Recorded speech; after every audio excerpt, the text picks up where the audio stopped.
This is a powerful story from Mark's Gospel, the 14th chapter, as it depicts Jesus in the Garden of Gethsemane with his disciples.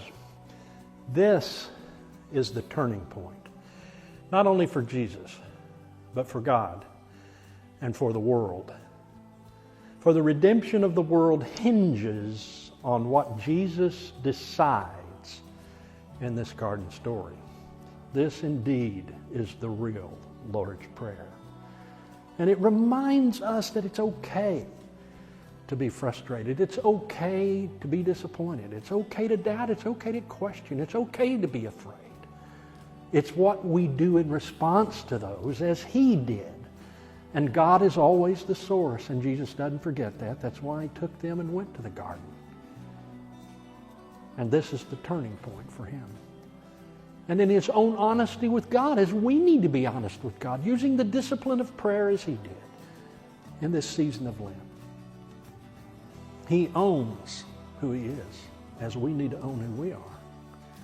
Even with our vulnerabilities, our questions, our fears, our doubts, our frustrations, our disappointments, our hurts, our pains. And it's in that garden, present with God, the source, that He is empowered and that He is transformed. And my friends, that's what we have available to us too. And He reminds us of that, and He lives into it.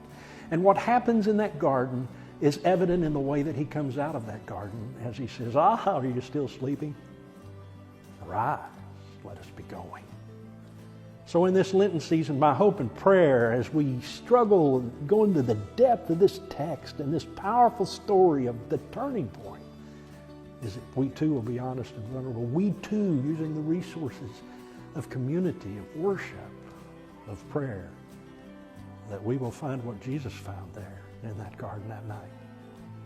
The transformation of God's presence for us too.